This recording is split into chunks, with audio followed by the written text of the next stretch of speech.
And I'm excited for our next guest because Julia Balaz, I have been following her work for a couple of years, and I wanted her on Portal to Ascension about a year ago, but it didn't work at that point. And now is a moment in time where she's ready to come on Portal to Ascension. So it's her debut here, and her information is incredible. And people have been telling me for a couple of years, I get random emails where people suggesting people to have on Portal to Ascension. She's actually the #1 person that people have suggested. Really? Wow, that is so amazing. Yeah. So I'm excited to have her on. So you want to do the official bio? Well, I mean, if you want to, it's fine. I just know that she does Galactic Astrology, and she's a researcher, and she does a lot of QHHT, which you had mentioned Dolores Cannon earlier. So she follows a lot of Dolores Cannon's teachings, and she has an insatiable curiosity about personal alchemy. And she has been doing this since her early teens and making incredible breakthroughs for people. And it seems like people have had such incredible experiences with her, and her work is definitely really helping people to come into anatomy and advanced anatomy healing and soul realignment. She's using very unique techniques in addition to all of her teachings that everything she's learned from Dolores Cannon. So I think it's a beautiful combination. I'm really excited to hear from her and to learn more. Do you want to read her bio, her official bio? No, that was perfect, Lori. Oh, okay. Hey, Julia. Hey, Julia, welcome. Hi, guys. So wonderful to be here with you. Such high vibes on this summit. And I'm so grateful to be introduced to so many legends and rock stars. Wow, you guys are doing brilliant work. And thank you so much for this beautiful introduction too. Just to clarify, I'm no longer doing the QHHT sessions or the soul realignment sessions. I spent 7 years full-time doing that. And while I was facilitating these amazing personal transformations and observed the incredible stories of so many individuals, I, after their sessions, looked at their astrological birth charts and looked for some validation about the higher self connection that was coming through their sessions, and also about the extraterrestrial connections that were coming through so often. And I just continue to fall deeply and deeper and deeper in love with the brilliance of the universal design, and seeing that there is order in chaos, and just the magnificence of synchronicities. And then when you see them in astrological placements, it's just like you're looking at behind the curtain of Creator, seeing the divine plan unfolding in front of you. And there's just a lot of validation and clarity and activations that comes through this work. So I'm deeply honored to share this information with the world, and most of all, ever more so excited seeing the community, the growing community of astrologers expanding their consciousness rapidly and really reaching for the stars and beyond, and seeing how much we are impacted by these celestial bodies and how they play their role in our evolution of consciousness, in the unfolding. And actually in the presentation that I'll have today, I'll share information about the upcoming energies that are actually really powerfully impacting this summit. Like, it's such a divine timing for what you guys are doing here. So I look forward to sharing more about that. Yes. Awesome. Well, we're so excited to hear from you. Yes. Oh, great. What a treat. And you do a PowerPoint, right? Screen share? Yes. Will I do that now? Yeah, go for it. And I'm so excited to hear what the energies are that are supporting this, because that seems to be a theme. We create an event and then we find out the day after something was happening. And an example I gave, we did a Pleiadians conference, and then we found out a week later that the day we did the Pleiadian conference was when Earth was aligned with the central star of the Pleiades. Of course. You can't make that stuff up. Yes. So much magic. Okay. All right, 1 second. Almost there. Okay, I see it. Okay, go ahead and go to the PowerPoint. And then when you screen share your PowerPoint, click the hide button on the screen share so we don't see that. Okay. Take it away. Thank you. I'm only seeing this presentation, so in case something goes off, you need to let me know by speaking. All right. So I am starting this presentation with this amazing art created by Jean-Luc Bozzoli, which I feel represents perfectly the perspective that I've witnessed over and over and over again as I held space for people either regressing through their past lives, parallel lives, whatever you want to call it, connecting with the galactic soul family. There's just so much in this universe, and people who deeply feel the connection to this art, to the representation of the worlds and our cosmic family, are usually people who at least once in their life experienced conscious shift to either theta or alpha or gamma brainwave state. It happens naturally every single day to us, or night when we are drifting into a dream state, or when we are awakening. We go through all these brainwave states, but consciously going through or being experiencing theta brainwave or gamma brainwave state, when we are suddenly able to perceive past, present, and future at the same time, when we're able to perceive world and reality from multiple perspectives, not just from your own perspective, but also beings that are next to you, and not only on the earthly plane, but also the higher self, the angels, the spirit guides, and really all that is. Our brains are so wonderfully designed that we are able to perceive different realms of creation at different times. And also wonderful to have the beta brainwave state, our natural, everyday, kind of analytical, logical state of being that allows us to be seemingly disconnected and only focus on the here and now, and get on with our current identity, current reality, building what we came here to build. If we were always remembering and perceiving all that is at all times, first of all, it would be quite overwhelming for our bodies, and it would be really hard to focus on all on just one project, one lifetime purpose. So, perfect divine design. And there is actually, if people will stay with us till the end of this presentation, I am including free access to a simple to follow higher self connection course, where I include breathing techniques and meditation techniques to help people shift into these altered states of consciousness, so that they can start exploring their own deeper connections to other star systems, or explore their ancestral history from earthly planes, and really just get to know themselves better.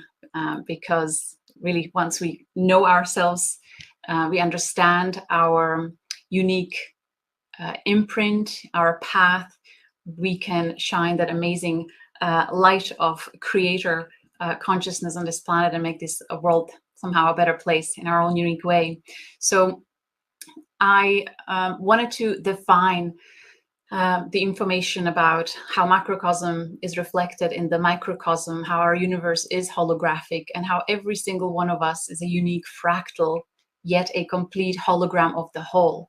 And based on what brainwave state we are in, we are either perceiving ourselves as that unique fractal, feeling that separation from all that is through our ego's filter, or we can know ourselves experientially as a complete hologram of the whole if we expand our consciousness through theta and gamma brainwaves.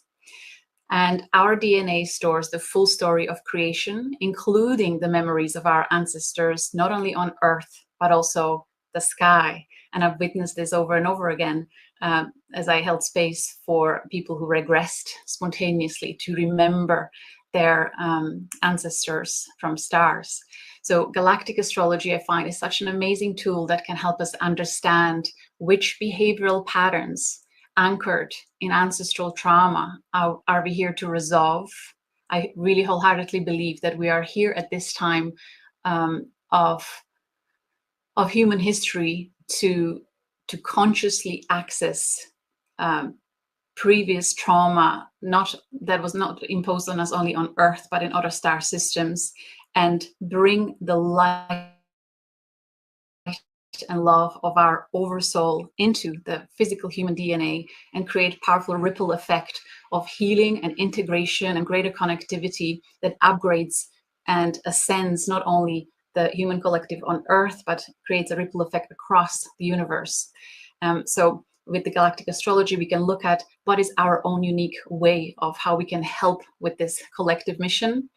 And we can also gain so much guidance to looking at the celestial archetypes that are helping us to evolve. And we all have our unique codes that help us work with these celestial archetypes. And it's quite amazing to see how our collective consciousness is expanding rapidly.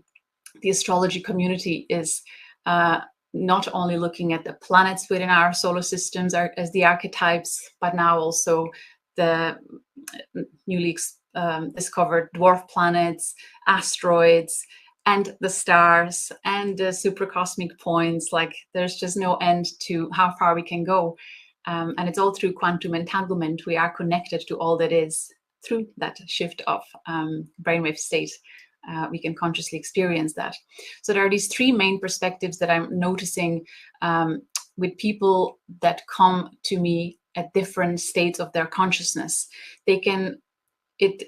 For some people, it's easiest to understand the connection to these complex energetics within their being as something that laid dormant within their DNA, physical human body DNA.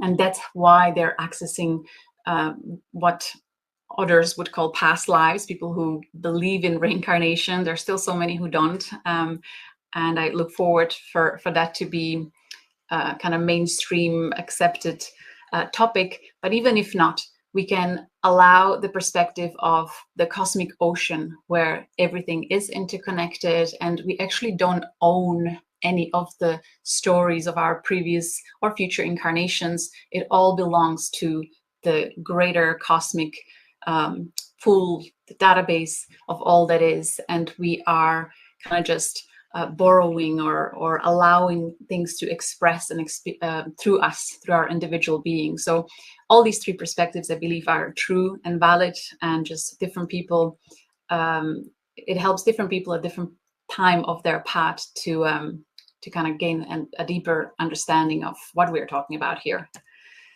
So as I was developing my deeper understanding of how powerful astrology can be and how much it can help us on this path of awakening and conscious integration of our celestial origins and heritage, at one point I was supported in creating a software that helps us calculate cosmic alignments in a matter of seconds. So if people go to galacticastrochart.com website and go to free reports, then click on the tab there, enter their birth details, and click on generate birth data. Then you have a few options of either seeing very simple placements or more complex charts.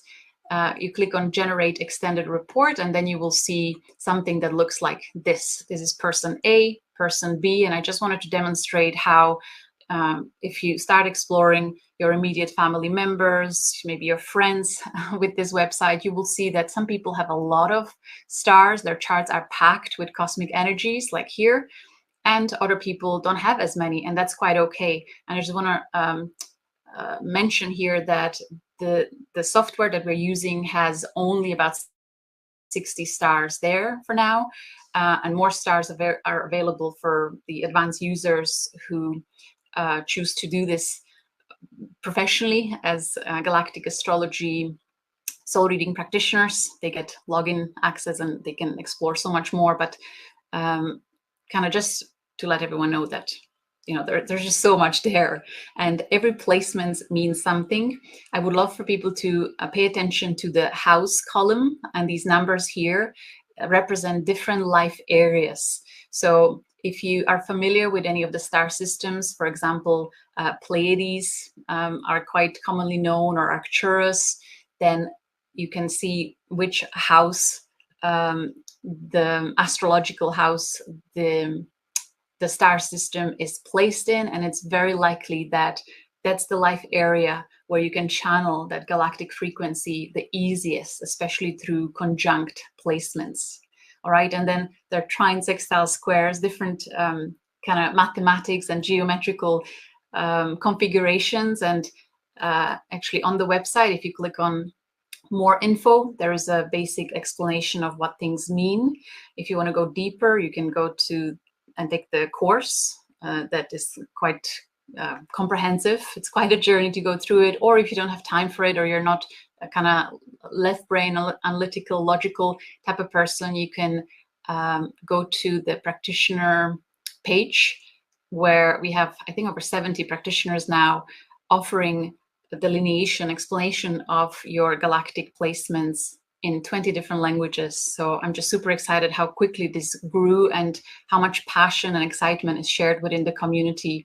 And I have to say, this whole modality is evolving so rapidly. There is so much growth, and I'm noticing it as a group phenomenon. Whenever you have, growing group of people studying together, the solutions to problems or the evolutionary process is rapid. It all happens so fast because of that collective mind, that collective energy pull.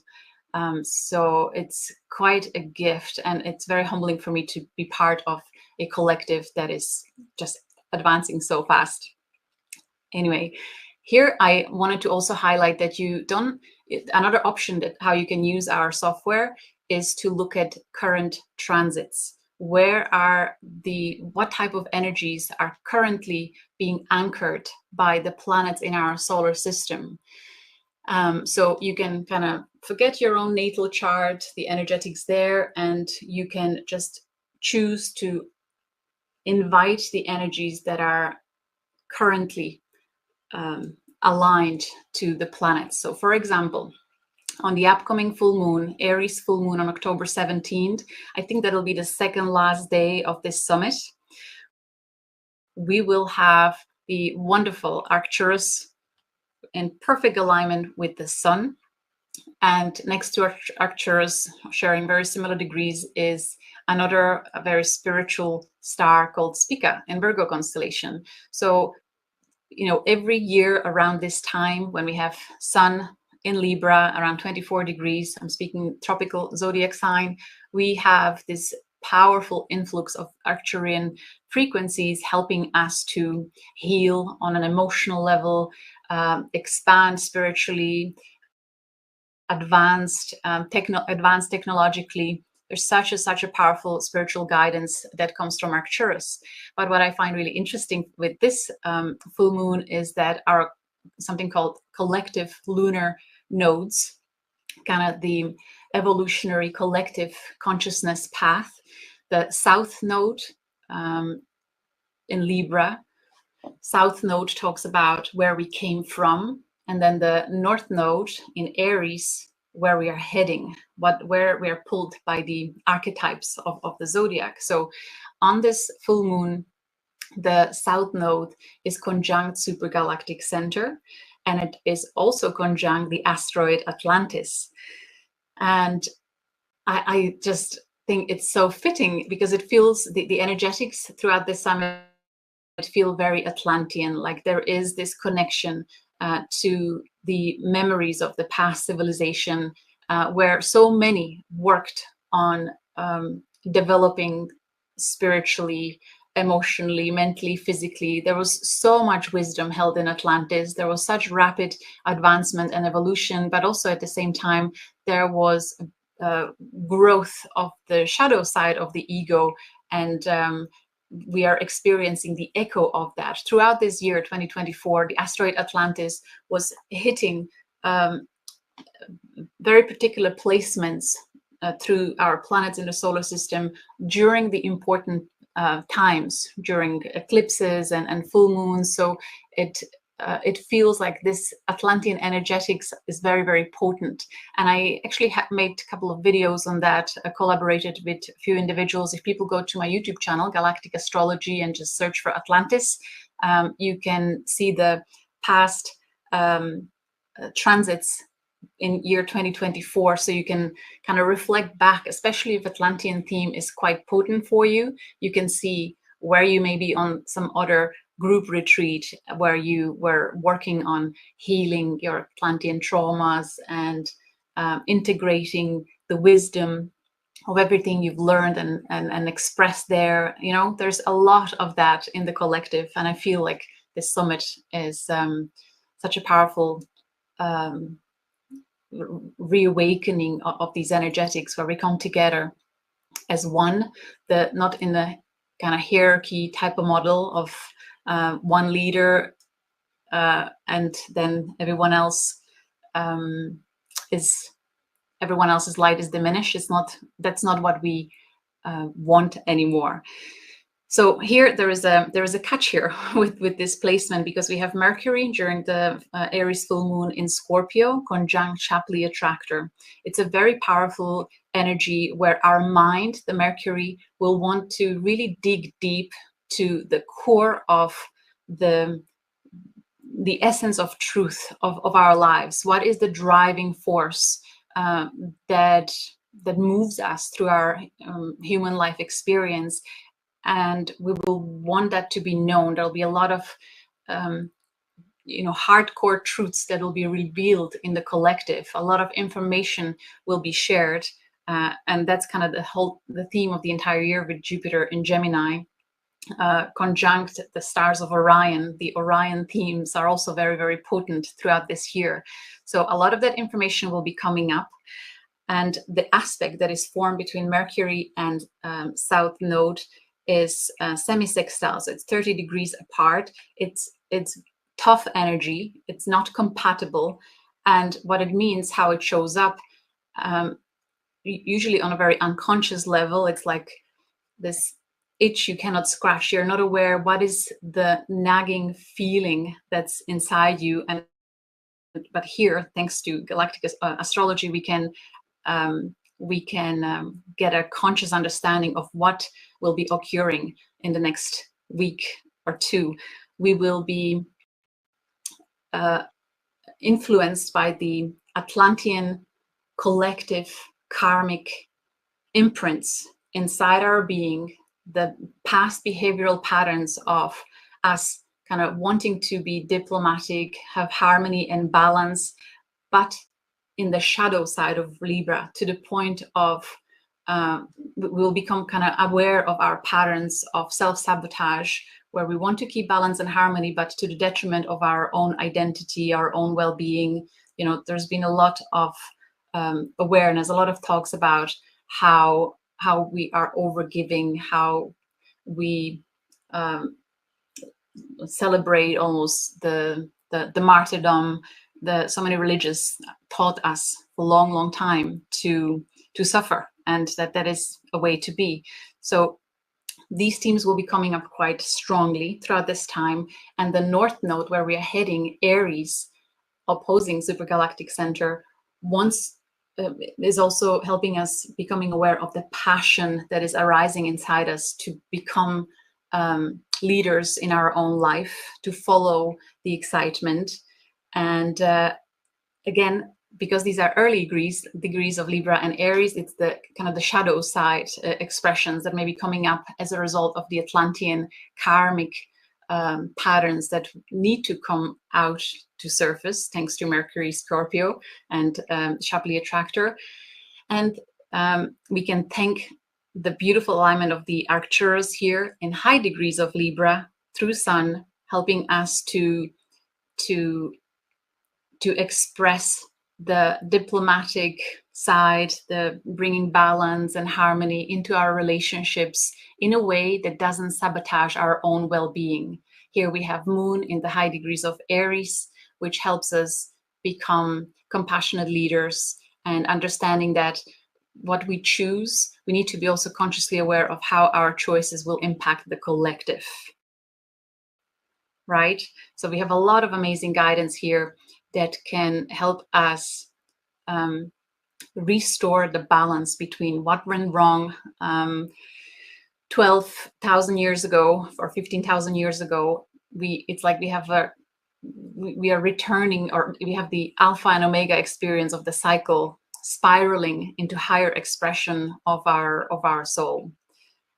So certainly on the 17th of October, guys, during the summit, I invite everyone, if you will have any meditations, and for anyone who may have actually the asteroid Atlantis significantly placed in their natal chart. I'll come back to this slide. You can go to another website called astro.com/CGI gen chart, generate chart. You can copy this link into your browser, then go to additional objects when you enter your birth details and look for asteroid Atlantis, number 1198. Where is it in your natal chart? And I promise you, if you have it close to any of the planets, it's very likely that you feel in deep resonance with Atlantis, whether in a positive or challenging way. I've asked my community half a year ago when I was doing this presentation for my YouTube channel about Atlantis, can they look in their natal charts and what are the stories that come through for them, and everyone who had conjunction or any aspect to natal planets to asteroid Atlantis, they had memories of Atlantis. And for some they were positive, and for some they were really challenging. For some they recalled misusing the power, misusing the wisdom, the knowledge that they had and the skills they had, and others, they were manipulated by those who misused the skills and technology and these things. So there is a huge amount of variety of experiences in connection to Atlantis that I feel is coming up a lot in the collective. And I'm grateful to see many taking the road of wisdom and love, helping to kind of heal and integrate and upgrade kind of the collective. So I would love for anyone to comment if they are aware of their connection to Atlantis, you know, what is alive for them. Another fascinating thing that Galactic Astrology can help with is recognizing when you have a significant dream or spontaneous recall download during a meditation, or you go to these amazing spiritual retreats and suddenly you connect to these ancient memories. In particular for me, just after I did the recording with Kelly Coloni, I think that's her surname, channeling Archangel Raphael, we talked about Atlantis, and that night I recalled what I believe was my last moments of Atlantis. This was kind of this is the best visual I could create with the AI of the view that I had as I was heading to a retreat where I was facilitating, talking about relationships, mastery, and the moment where before I saw this flash, there was like a collective telepathic message or knowing that this is the end.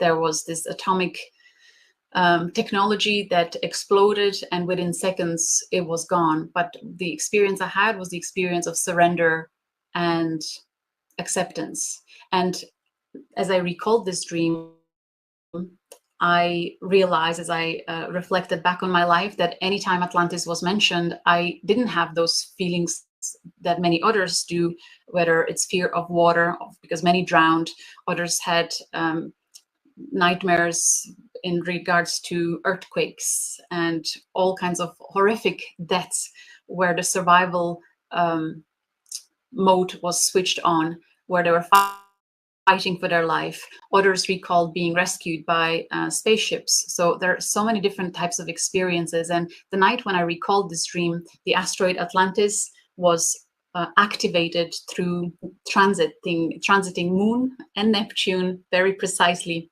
aspecting my natal Neptune, and there are other placements there. They were like, of course, I recalled. So when you have significant experiences and then you know what to look for in the astrology, there is such a powerful validation and clarity and guidance that can come through it. So, you know, I just love exploring these things through astrology. I also wanted to mention, sorry, actually, I was going to go back to this slide. On the 27th of September, when the Hurricane Helene hit, not this chart. This chart is talking about the October 17th that I've mentioned already. But on the 27th of September, the Atlantis was at 28 degrees of Virgo, conjunct supergalactic center. It was opposing Neptune in Pisces. It was square Uranus in Taurus and quincunx Pluto in Capricorn. There was actually this powerful kite configuration that I believe that a lot of the energetics of the drowning that occurred for many in Atlantis may have been played out for those that unfortunately were hit the east coast of USA next to Atlantean Ocean. Is it possible that a lot of that trauma came up to be cleared and healed and integrated? And I have to say, I am deeply humbled and inspired by how much self-mastery has been demonstrated through so many individuals that were deeply affected by the Hurricane Helene, and how much we are growing collectively into self-mastery and to kind of collective mutual support in these difficult times. So I just thought it was quite fascinating to see. I kind of only realized it as I was preparing this presentation. So perhaps those who are hearing this may need it to hear it, and maybe you can reflect and ponder some more about what the floodings meant to you personally or to those you loved, and can you go into meditation, into the heart of your soul to help resolving and dissolving whatever trauma you may have experienced in times of the fall of Atlantis. And how can we overcome that now and start bringing the highest frequency of wisdom and love of the Atlantean era to support our collective evolution? So the energetics will continue to be quite potent, and especially then at the end of December, early January, the asteroid Atlantis will move into Scorpio, and it'll be conjunct Shapley Attractor, one of the greatest force in our known universe that helps everything to move in that spiraling motion of evolution. So I believe there'll be even more revelations and prophetic experiences and miraculous experiences occurring on a collective level. So see where asteroid Atlantis is in your natal chart and what it means for you. And if you need help with delineating anything in your astrological chart, you can, as I said, call to our certified practitioners. I wanted to bring this slide in. I'll not actually go over it and through it. I just want people to take a screenshot to help them learn about different life areas represented by different astrological houses. So you can keep that in your phone handy, and then when you see the numbers in the Galactic Astrology report, you can look at this image and see, okay, that's the area where my Arcturian connection is most alive. Can I become now consciously aware of it and channel it for the greater good of all? And as an example, this is another slide that I want you to take a screenshot of to explain the sextiles, trines, and squares, what they mean. And there is more information on the website. And of course, you can go a lot deeper when you go through the courses, but everything can lead to really important information about your galactic connections, your past or parallel or future lives, however you want to perceive it. There can be so much guidance to help you navigate the challenging relationships with people that have strong placements with certain star systems. It's quite fascinating to see how our connections occur and how much magic and synchronicity is happening on an individual and collective level. I wanted to include a slide with this beautiful comparison of different stars in terms of size and color and density. Every single star has very unique frequency, just like us, just like human souls. We're all unique, yet connected to all that is. And it is wonderful to see more and more people being guided to journey within and connect to different star systems, and then allow these unique frequencies to come through in support of our healing and evolution. It's beautiful to see. So inside the courses, or as well, if you just go to Galactic Astrology YouTube channel, and of course online, there's plenty of information about what it means to have certain stars in your natal chart, what type of frequency is coming through your unique being. And oftentimes there are many different stars. I believe you're all kind of multi-galactics at this point. Our DNA is so complex. We are carrying codes of so many different lineages, not just on Earth, but from stars too. And you will never know it all. You will never fully understand the complexity of your being, but certainly during transits, these different star systems in your chart are being activated at different times. So it's great if you can connect with these energies consciously. You can really accelerate your manifesting abilities, your magnetic, charismatic kind of the impact that you can have on the collective. Most of all, evolving towards greater inner peace. I believe that's really what is certainly wonderful to receive if you want to kind of counterbalance the insanity that is happening on so many levels in the world too, a lot of suffering. So as I said, this is the page on the website that leads to certified practitioners, people who are dedicated their time fully to galactic astrology. They're passionate about continuously evolving their own consciousness, learning more, and most of all, investing a lot of their time and energy into tuning into people's natal charts, looking at their transits, and offering invaluable guidance on their evolutionary path. So super proud of every single individual here. So if you go to my website, either juliabalaz.com or galacticastrology.com, you'll go to courses. And when you find the Higher Self Connection course on my website and go to the payment section, and when you go to the checkout page and you type PTA, Portal to Ascension 100, so PTA 100 code, you will get a free access to the Higher Self Connection course. And I just find it's really important to understand the difference between our kind of thoughts that are conditioned by trauma and the ego ideas of what's best for us, and really deeply understanding and feeling the difference of the energetics when your soul, when your higher self, when the divine intelligence is guiding you and talking to you with that very subtle expression.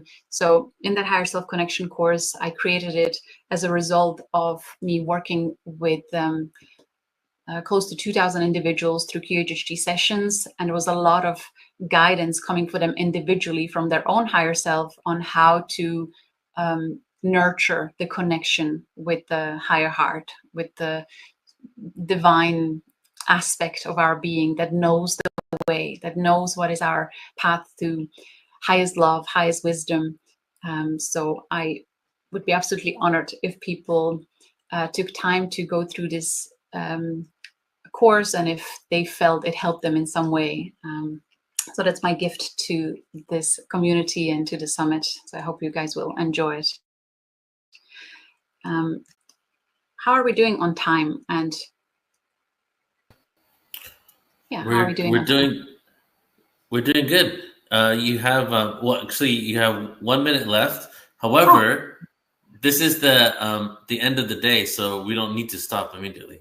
Ah, wonderful. Well, if there are any questions, I would be happy to answer them. I'm not sure if this is interactive or not, but what did you think about the Atlantean alignment, how the asteroid is very potent right now at this time and in connection to the summit, Neil?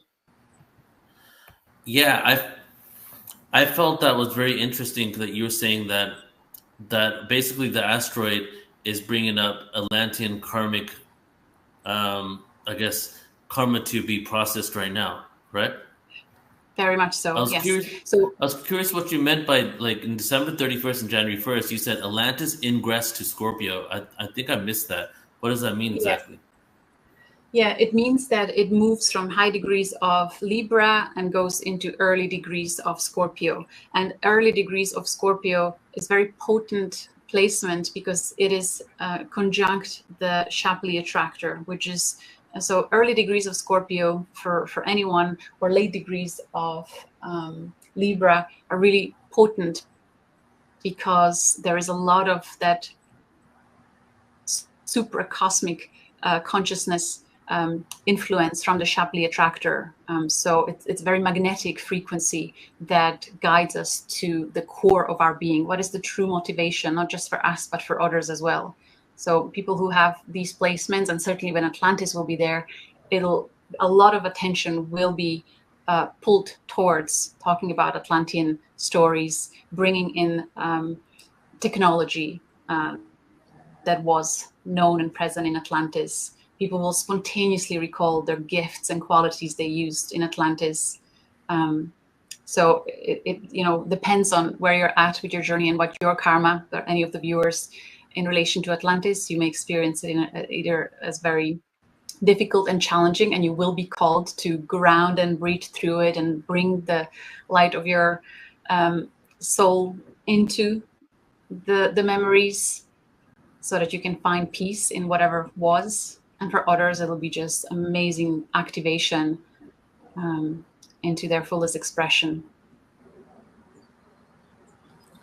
Well, so do you think, Julia, do you think that that also corresponds to the geographical locations where there's been extreme flooding? I believe so, because the water is coming from the Atlantic Ocean, and it is believed that the Atlantis sunk in that entire area. So I find it quite peculiar that it was the east coast of states, the waters of Atlantis. It's interesting. I mean, what's also interesting is that there's a lot of people in the area where the hurricanes are most hit, like Sarasota, where they resonate, though, interestingly, with either Atlantean or else Lemurian energies there. So yes, it's very interesting correlation. Yeah. And as I said, it's inspiring to see how those that are consciously, spiritually awake, how masterfully they're transmuting the experience, how they're not falling into fear and blame, but really just self-mastery and inspiration.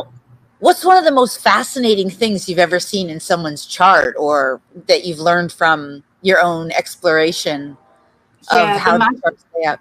Thank you for such a great question. The magic of synchronicity and the divine alignment, when we are seemingly blindly navigating life and creating these pivotal points of rapid transformation, evolution, and change, where you have like this day where suddenly you are like your life has changed. And when you look back at the transits, you see how much the cosmos was playing its part. And I love exploring the asteroids that are calling to the archetypal energy. So there's asteroid not just for Atlantis, but for anyone interested in Lemurian codes. There's asteroid Hawaii that seem to be really potently connected to that. So see where that plays a role in your chart. You can again find it at in the extended selection on the astro.com website.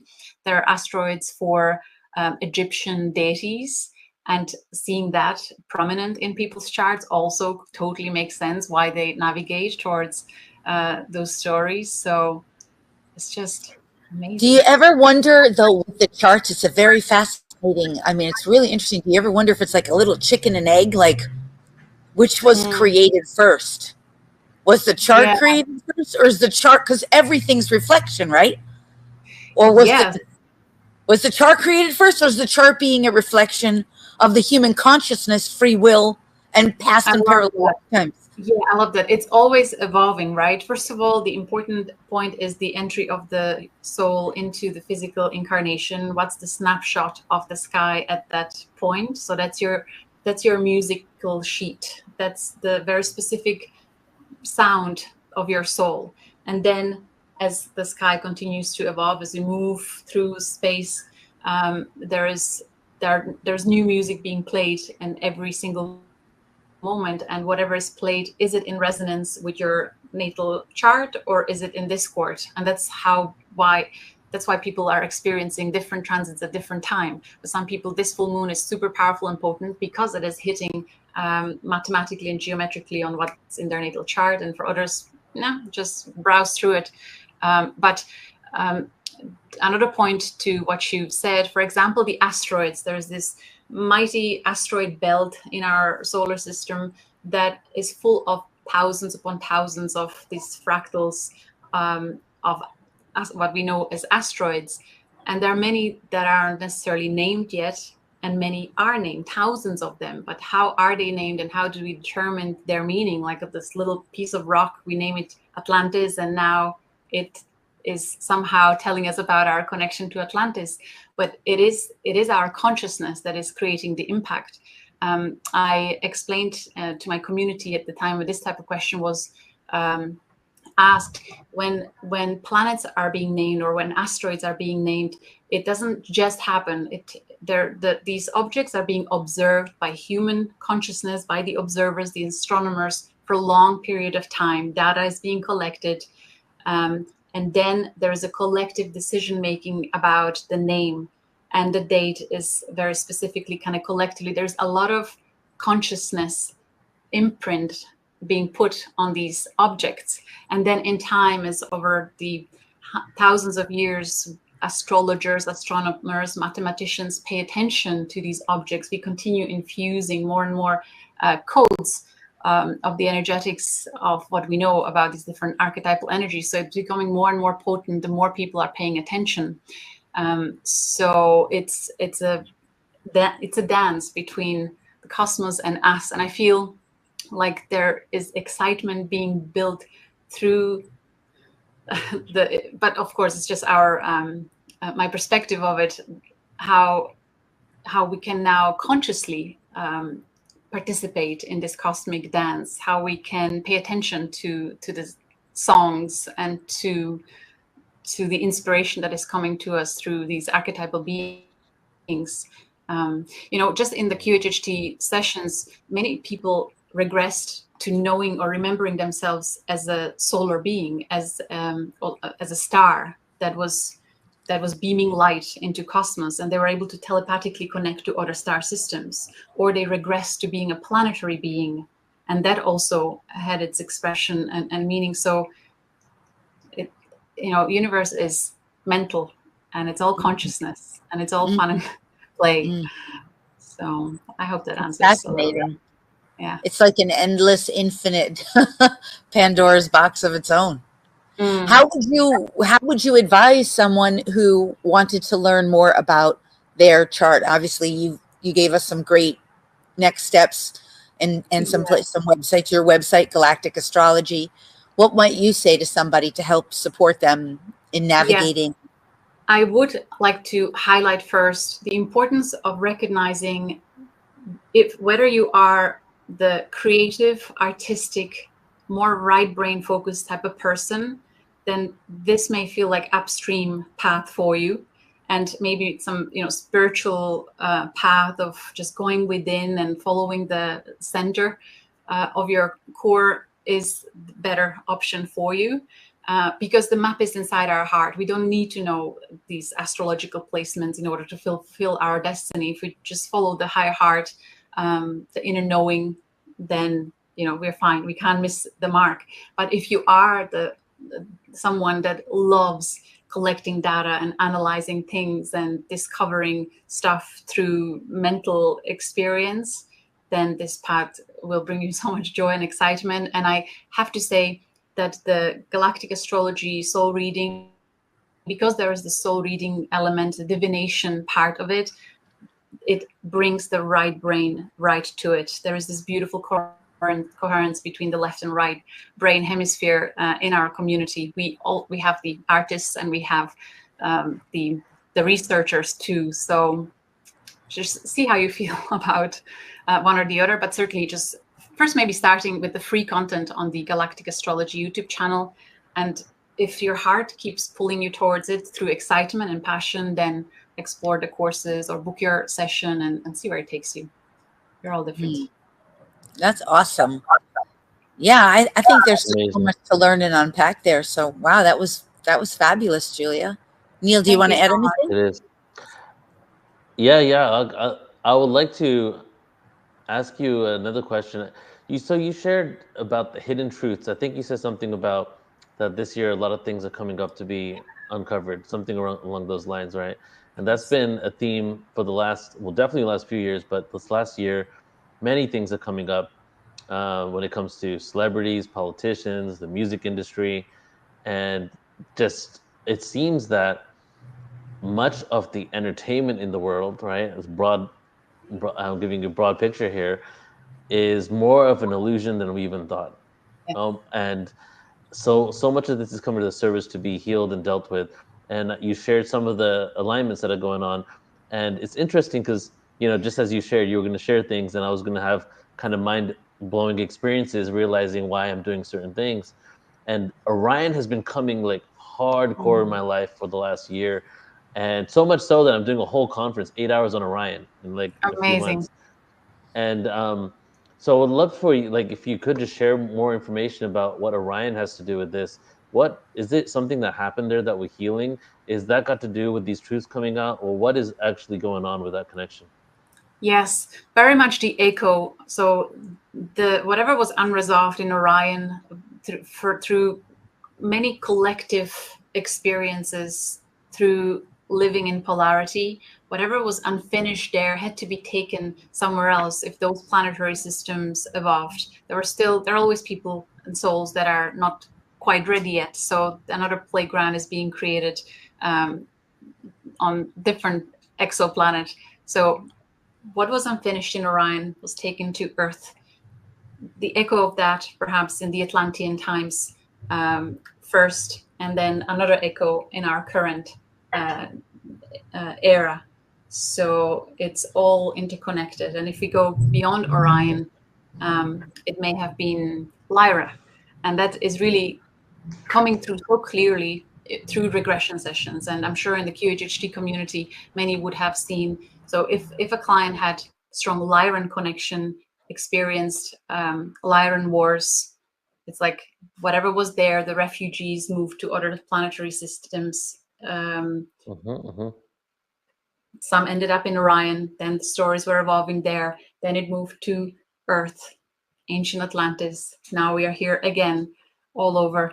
But I feel because of everything, all the signs, everything that the astrology is showing us in terms of how much guidance and support there is from the celestial bodies through these archetypes that are coming through into our conscious awareness. There is so much mythology that is clearly showing up in our collective human experience. And there are placements that even astrologers that are spending decades looking at these things, they're like, oh my God, I've never in my 30, 40, 50 year old career as an astrologer have seen such powerful impact playing out. Like there's something really epic going on. And if we expand the perspective to these other star systems, to me, what I see, like that art at the very beginning of the presentation, and from the stories from the regression, when people remembered why they came to Earth, how they will call to Earth to support this ascension, collective ascension process. As I said, I believe we are healing karmic, traumatic experiences anchored in polarity of dense realities. And we are called to bring the light and love of the Creator into these memories, resolve them, dissolve them in love and peace, integrate all the wisdom that we learned from those experiences, and anchor this universal peace in these denser realities, so that there can be a ripple effect perhaps through other star systems where there's a lot of suffering too. So there are many souls here that find it really challenging to be in such dense experience, but there are many who have done this over and over and over again, many, many times. And there are these like troopers, rock stars like you guys that can hold space for this quantum awareness, understanding of the nuances and complexities, and that it essentially it's very simple. We go to the center and bring peace into it, breathe through it, right? Yeah. Yes. You know, I've been coming to the I came to the conclusion, I guess, but it's always never-ending spiral of awareness. But that Earth is almost like a place where, just to be kind of joking about it, but almost like a galactic trauma mental institute. I love that. that we've all like, because there's mantis beings, there's insectoid beings, there's probably cockroach beings, there's all types of beings that have donated DNA to Earth experience. Because I'm not all knowing in this limited body, this moment, I'm not sure if it's every being in the galaxy, but the way it looks like, and the way Earth is like a library of, I call it the Library of Alexandria of DNA, you know? And since it's so much like that, it could be that all these species in the galaxy I have love that. donated DNA to us. And the ultimate goal is, after all these wars and disharmony we've created, is they've sent their best soldiers to come down here and learn how to live in peace. And I also make it an analogy to, back in the ancient days, like the Trojan War, they would send their best soldier in the front so the rest of them wouldn't have to die. And if one of those people win, then that team gets victory. And it's almost like we've all come here in order to represent the ancestry of all the DNA we've connected to, and our goal is to get over galactic racism or galactic speciesism, to see ourselves in the other and try to figure it all out. And as we're doing that, so we're not just processing our own karma and trauma, we're processing it for the collective of the galaxy, maybe beyond. Yeah. For Yes, sure. thank you for wording that so clearly. And I do want to highlight that working with galactic astrology, learning to understand your individual placements and seeing how transits are activating different memories at different times, it's a stage. For some people, it's maybe just a year, for others, several years, decades. But at some point, you realize that these are just another labels that you were holding on to. They were helping you to move through certain things. It's really powerful when you suddenly can release the limiting labels of the human experience, of what the environment puts to be such a limited identity. And the galactic labels can help you grow and expand into higher frequency, greater light, really energetically grow massively and start creating very different reality. But then there's this experience where you just feel like, okay, I'm just being called to the center where it's there's just there's no hierarchy of which star system and star being is better than the other. Oh, I have more galactic placements than you, and it's just it doesn't matter anymore. You just come to the simplicity of holding peace and love and wisdom anchored in the physical human experience, and just doing that. Chopping wood, carry water is what I want to say. So it's beautifully entertaining, this whole journey, this whole path, and I love it. For me, it brings me a lot of joy and excitement to see behind the curtain of the creator and receiving the guidance and clarity. But it's important also to take a lot of breaks from that kind of stimuli and just be in nature and be present, and that's just as wonderful. Yeah. What you're saying, so much of what you're saying is really all about how we're shifting from an oligarchy, right? A system of top down to a system of equanimity, to a system of synergy, right?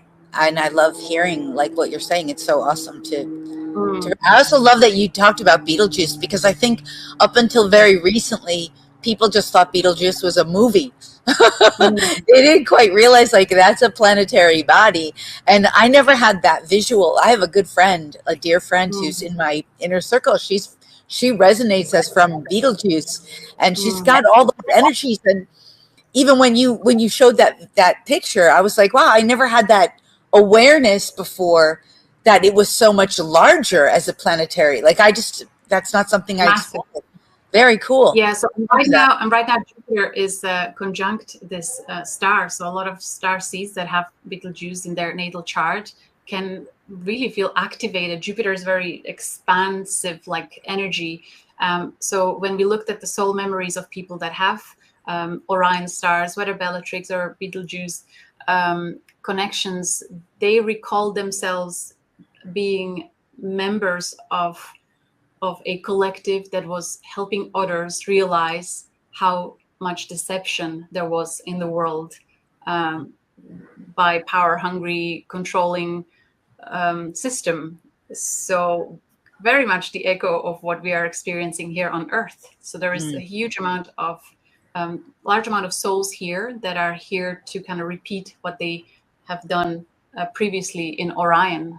So there are many people who are quite savvy at navigating polarity, and they feel really passionate about speaking the truth, revealing the dark secrets. And with the placements astrologically that are happening right now, the truth has to be revealed. The time is up now. The karmic bells are ringing. Exactly. So it's quite amazing how collectively we are navigating this together.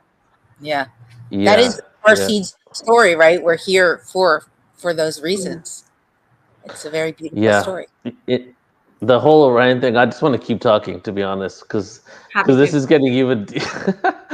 The Orion thing is just like so powerful because, so just to kind of give you a summary of how I got connected to it, or how I realized my connection. So when I first woke up, I was all about Arcturus. You know, I'm Arcturian, and I started hearing about how the Arcturians were really good with technology. Yeah. And because I was into tech and computers, and then when I started doing webinars, I'm like, I'm the master webinar Arcturian, you know? And so I was super into, you know, the technology, that mental thing.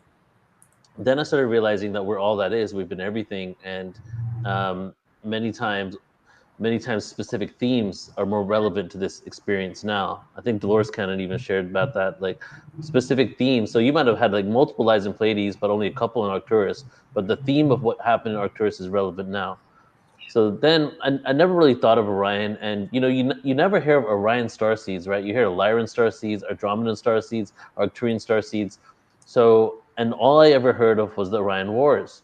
So I had two past life regressions. Bridget Rennie Holiday, who's in the room right now, she gave me one of them, QHHT as well, and then some plant medicine ceremonies where all these dots were connected, and I saw myself on Orion, and I was, long story short, because there was many different experiences, but in one of them, I'm standing by this portal on the middle star of Orion, and you know the guy in Thor that's the Rainbow Bridge gatekeeper on Thor? That was me. I was holding this like staff. I was protecting the portal, and sometime in the future, generations later, we got overpowered, and the creator god technology from the nebula, which was the technology to create life and stars, was stolen, and we were overpowered in a war. And I saw the war take place, and my Stargate was taken over, which was the largest Stargate in the whole system, and they escaped through the portal. And the nickname of this portal was called the Portal to Descension. Wow! And after all they left, we changed the portal into a portal jump room where it was a job that you could get to jump through that portal to regain the technology. And after that mission failed, we went through the portal and got stuck on Earth. That was the whole thing that I received there. You know, so what I got was they took this and they created a lot of trauma in that reality in Orion, and they escaped through the portal onto Earth, but they forgot. Well, they didn't realize, because they were so arrogant, that they were going to forget who they were. And they came to Earth and they fell into the amnesia process and started living out the same karmic cycle, but with amnesia of why they're even doing it in the first place. Wow, thank you so much for sharing. Yeah, have you had a look at your natal placements and see if Orion is configuring in your natal chart? I don't think so. I got my astrology done a few times, but I haven't asked about that. Do you know where your North Node is? Nope, I don't. Do you know if you have anything in Gemini? Your child should never be posted on the internet. I've always felt. Okay, that was a random video. I do not know. That's okay. Well, you can go to the website and see. But really, it's the transits, the Jupiter in Gemini right now. That is. What would you say to somebody? Sorry, Julia. What would you say to someone who has their North Node and Jupiter in Gemini? I have my North Node and my Jupiter in Gemini. Very good. Yeah. So not all 30 degrees of Gemini conjunct some Orion stars, but if Orion stars are conjunct or opposing, well, if Gemini, then it will be conjunction. It's likely that you also lived in Orion, and no surprise that you're here at this time doing this very particular work helping with the ascension process. And I wonder if we met each other in Orion too, because I have Orion quite active in my chart. So I'm actually not surprised, Neil, how our connection was delayed until now, when these energies are quite potent. So it makes sense that we're here together this time. Always divine timing and everything. Here with you. I will say, I loved also that you wove in the DNA aspect, because I know from like the DNA is such a huge piece of it. Is all of this stuff is coded into our DNA, all of it, and it can all be awakened. And there's no one who can't find it. That's what's so brilliant, is the whole design of our reality is like no one can keep that from you, you know. Yeah, thank you for mentioning that. I was actually curious about, can we track our bloodline through galactics? And surprise, surprise, of course we can. So for example, if you take I took a DNA swab and looked at my lineage. So I have the Nordic leg of my ancestors and the South European leg. So the Nordic connection is my Pleiadian connection, which is prominent in my chart, and also through my mother's lineage. Like there's Pleiadian conjunctions throughout for many generations. And for example, my husband, he doesn't have the Nordic DNA.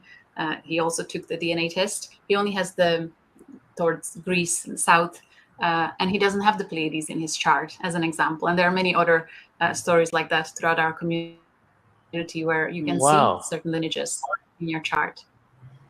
Yeah. So can everybody through their bloodline see that? Well, you do your bloodline, and then you have a map of the world, and you see how far and where your ancestors go. I wanted to know if I have Irish ancestors, but no, but maybe some Nordic Viking DNA at some point floated over, because I feel so at home here in Ireland, but perhaps just through the past life experiences. But so you want to see where your position in the world, and then you kind of need to know which galactic star systems seeded a certain human population in certain places. So we would know that Pleiadian DNA will come from the Nordics, but we also see it in Japan. We also see it in Hawaii. You know, the Arcturians, you would see that throughout Middle Europe. Italy will feel strong there. The Syrians would come through Africa. The Alpha Centaurians, a lot of the North American, and the connection to Telos, the inner Earth. People who have Alpha Centauri in their chart, they usually feel strong connection to the inner Earth people and the lineage there.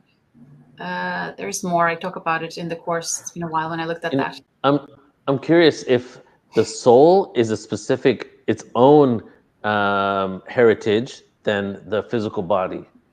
I believe they work together. Like if I have a soul experience of certain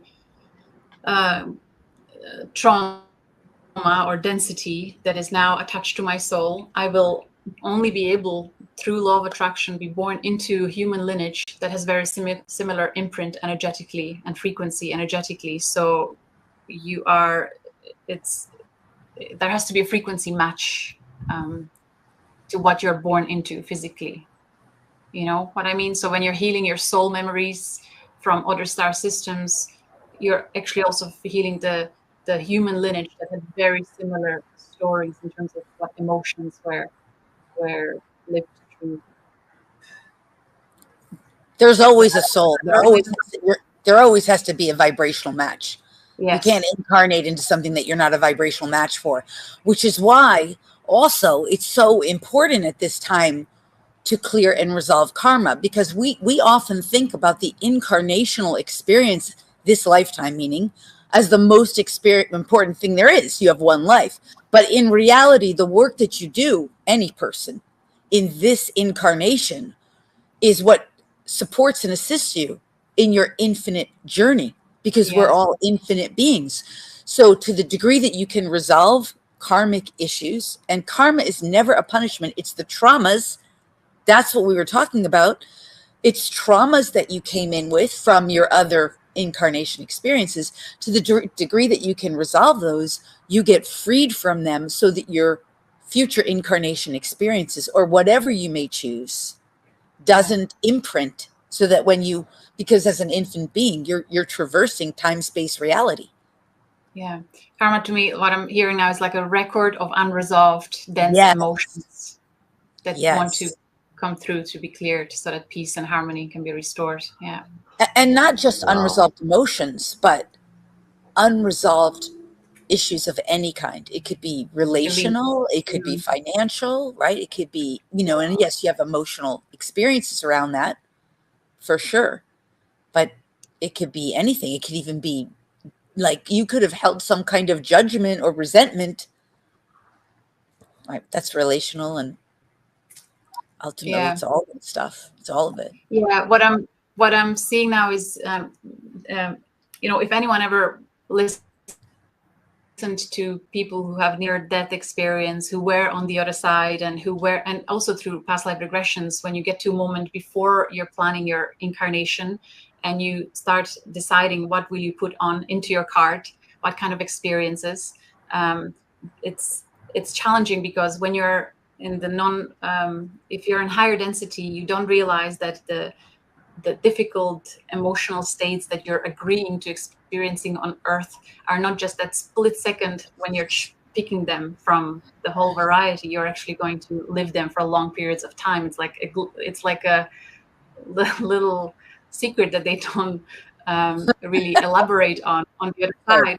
But when you look at your astrological chart, it can help you remember what is it that you decided on for this journey. What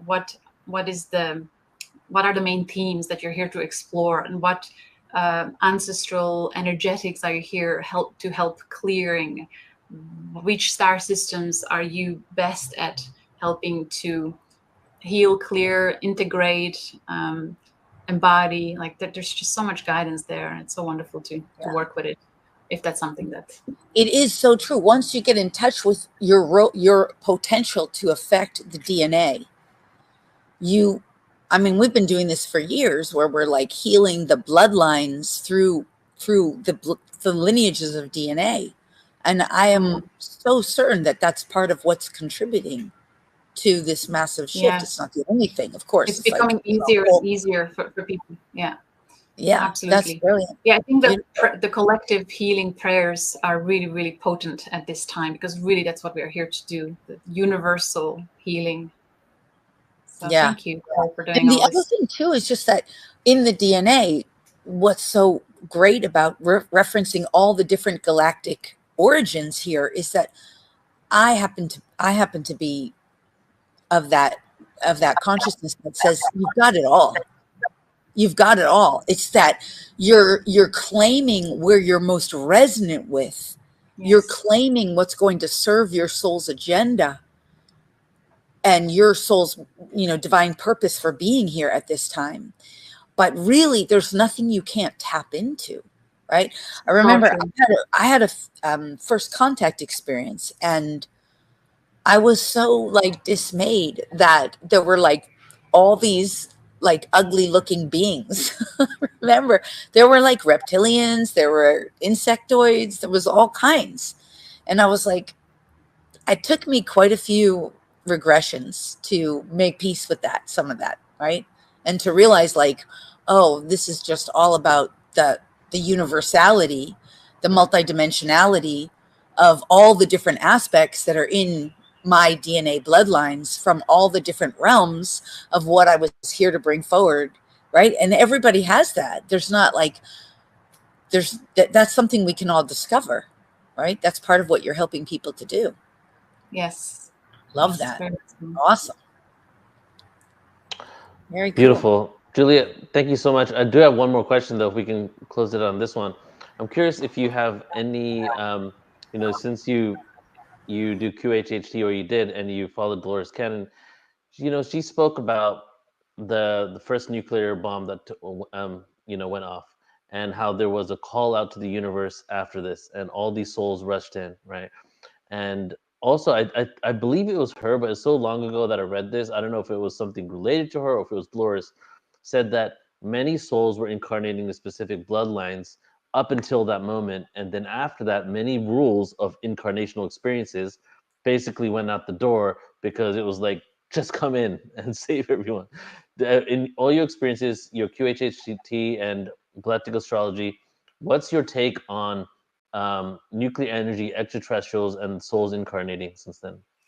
Yeah, what I'm seeing is this hybridization where there is, what I've witnessed is this infinite variety of the potentials, that it's really hard to share a story as something that is a pattern for many others, because I'm seeing really dense, heavy bloodlines that have dark magic for so many generations, and then bright light souls with a lot of spiritual stars coming through to hijack that bloodline. But what I'm also seeing is really bright light bloodlines with a lot of spiritual stars who can have this darker soul that now wants to be influenced, impacted by, well, there may be a plan to hijack it, but it is actually for evolution. I believe everything is for evolution, collective, universal evolution. So, and I believe the greatest force is the evolutionary force, guiding us towards greater connectivity,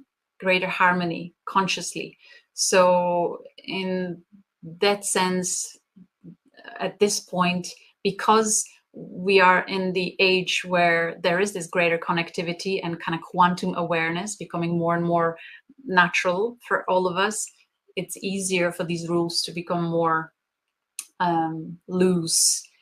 And the souls that are coming through now are these rock stars that are able to navigate this type of experience. So again, there has to be a frequency match for whoever comes in, and there is always this order. there is order in how it's done, but it's just very complex. To me, it feels like Earth is this infinite potential. There's such a variety of universal cosmic energies in. So what a playground. Wow, what an intricate tapestry of creation that is taking place here. It's beautiful. Yeah, Julia, thank you so much. I do want to say that with Neptune in Pisces right now, there can be a lot of escapism happening, and addictions happening in very subtle levels for many of us, including this could be a form of escapism. And I just want to highlight how important it is to make sure that we don't get sidetracked from what is important in our everyday experience, with our everyday relationships, presence with the people who are next to us, with us, whether it's the family or someone we meet randomly on the street, where the real work should be happening. So kind of just wanted to mention that. Yeah. Thank you for sharing that. And yeah, a lot of distractions. This is coming from a person who used a lot of distractions in his whole life. And what would you say is, maybe you can leave us on what is a good way to not escape, but to sit and to feel what we should, basically, so that we can really process what's coming up for us, instead of looking for things to take us away from really feeling what's happening. Yeah, as you kind of answered it in the question, to sit and to feel, and the inner inquiry, and allowing for the inner conversation to what is it really that is present and that is arising, and can I allow that to be good enough exactly as it is, or what I was about to do in a form of my addiction. Why am I doing that? What is it that I'm avoiding? And again, astrology can be so wonderful at guiding us in these experiences. There is a lot of unconscious happening that we kind of just go with the flow and things happen to us. But when you learn how to understand this language of universe, you can become consciously aware and guided through the experiences. And again, if there are people who are very self-reflective, they don't really need to study all these things. But if you're stuck, then becoming unstuck can be easier with something like this modality. When does Neptune move into Aries? Because it's been in Pisces for quite a while, a long time. Yeah, next year, spring next year, I believe. What do you think? I will go back to Pisces for a little bit afterwards. So, what do you think that's going to have an effect? Because Aries is like the higher I am. Well, how do you think Neptune I know we were distracted, so I didn't need to ask you another question. When Neptune is in high degrees of Pisces, and Pluto is in high degrees, and Uranus is in high degrees, right now we are all going through these like culmination of the endings of cycles. And we are talking many cycles. It feels like infinite fractal experience of, as we said, reflecting on childhood, past lives on Earth, Atlantis, Orion, Lyra, and so on. So ending of cycles, and we're really facing the shadow collectively, big time. And we are asked to bring the light of wisdom and peace and love, acceptance into it, to heal it. And so then when Neptune goes into Aries, and as these long-term transit planets shift signs and go into the early degrees of new signs, that it'll feel like a new beginning. It'll feel lighter, clearer, but we will really be asked to step into that self-mastery more consciously and more publicly, being the leaders and guides in our individual lives, whether online or in our immediate environment. But it'll feel like a new beginning, like a new cycle is starting. And what can we go create now that we know all that we know, and how to navigate next? Fascinating. There'll be rapid expansion. There'll be it'll be quantum expansion of collective consciousness. Everything will change, I feel, 2026 and onwards, a whole decade where I believe books will have to be rewritten in terms of the school curriculum, and how we 100%. operate. Astrology is kind of pointing to that. A decade of just immense expansion. And we remember in Atlantis, there was this rapid expansion too, but not enough growth in the heart space. And we really, really, really need to remember that and speak about the importance of the heart and the grounding and the earth, and like being in the presence rather than just advancing the mind, which a huge portion of humanity most likely will do that. But can we hold space to anchor it in a balanced way? Do you feel that coming? Yes.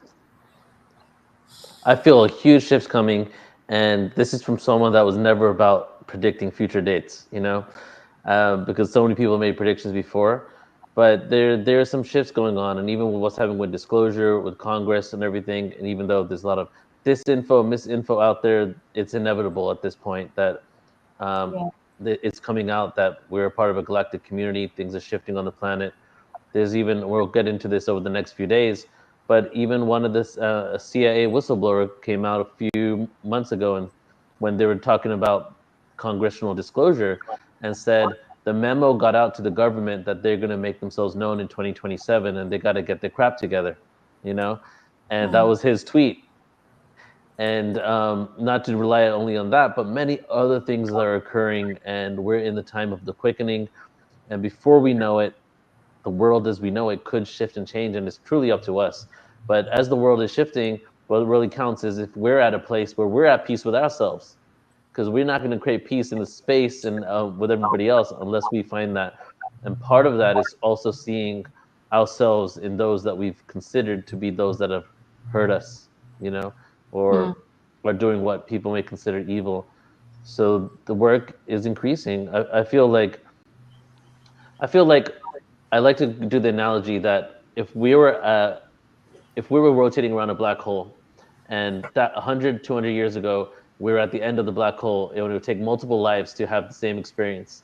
We're now at the event horizon, and we're rotating at the event horizon so fast that we're smacked in the face every single day with the same lessons. And a lot of us aren't even listening to it. It's like, and the reason why the chaos is so rapid right now, not because of all the stimulation and the distractions, which is part of it, but also because we cannot take our baggage into the next dimension with us.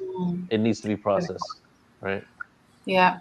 I'm not sure if you are aware that the Vatican Library is being scanned into digital format and really available to public, that they are halfway through that process. Yeah. Really? Very interesting. Robert Edward Grant, who received keys I saw him there. to to the library so that he can decode whatever they want to be decoded. He mentioned that he commented it publicly that he heard it firsthand from people that are involved in the process that this is an ongoing process, and that the records of human history are due to be like there is a date on when it will be. It's time to let the truth be set free. Epic times. That was the first time I heard you say, Neil, that there was a recent disclosure person said that there was a memo like that there would be ships by 2027 landing. Because the collective within the collective that I bring through, there's a sub collective called the Fleet, and the Fleet are beings that are, star family races, and they really are ready to land. They're saying for those of us who want to move to other planets, if we're ready for that option, that will be available for humans this lifetime, within our lifetime. But they're not landing. What they've shared is that they're not landing. I believe it in our lifetime, absolutely. Yeah, but they're just not going to land until humans have enough discernment to really understand. Number one, the benevolent intentions, and to no longer stir up. They're saying that it's humans who are stirring up drama around negative alien agendas, that negative aliens have, for the most part, been kicked out of this quadrant where we are. But that's not. I believe that can only come after. The religious dogma will come clean with how much of extraterrestrial information is in the books, right? And it's amazing to see this work of Balaz. Is that this gentleman's name? He's going to be on here. He's one of my favorite guys. I love him. Brilliant. Yeah. Exciting. So it's well, it's also really cool that recently Pope Francis acknowledged other religions. Yes, I saw that. That was that's pretty big, right? And even some people in the Roman Catholic faith are calling it blasphemy, right? But that's an indication. So it's definitely, even the congressional hearings, if you listen to the Congress members, but not just the congressional hearings and disclosure, but you listen to them on the podcast, because I basically listen to almost all of the congressional members and politicians that go on podcasts about disclosure. And most of these individuals, it's Democrats and Republicans, but definitely a lot of Republicans, and they are fundamental Christians, okay? Some of them are hardcore, and they are literally saying that they're figuring out that the Bible is about UFOs, and one of them, like, and he's still Christian, even like whatever you want to believe about him, but even Tucker Carlson, when he does UFO information, he is actually still hardcore Christian, but he's literally saying like, oh, now I'm figuring out that some of these things could have been UFOs, and one of them said that referred to the keys of to the Book of Enoch and the Wheel of Enoch, because if you really read the Book of Enoch, he's been taken upon a craft that he's like, I have no idea where I am, and then within an instant second, he's on the other side of the world, and then he's outside the planet looking down at the planet, and congressional members are having discussions about that story on podcasts. I love that. Right? That's brilliant. So it's happening now. It's very interesting. Yeah, it's exciting. All right, beautiful. So Julia, thank you so much for being here. I really appreciate you coming on, and I'm excited because I knew a little bit about you, and now I got to experience you more fully, and I'm excited to work with you a lot more. You're amazing. Likewise, and much love to all the viewers. Thank you so much for being here with us.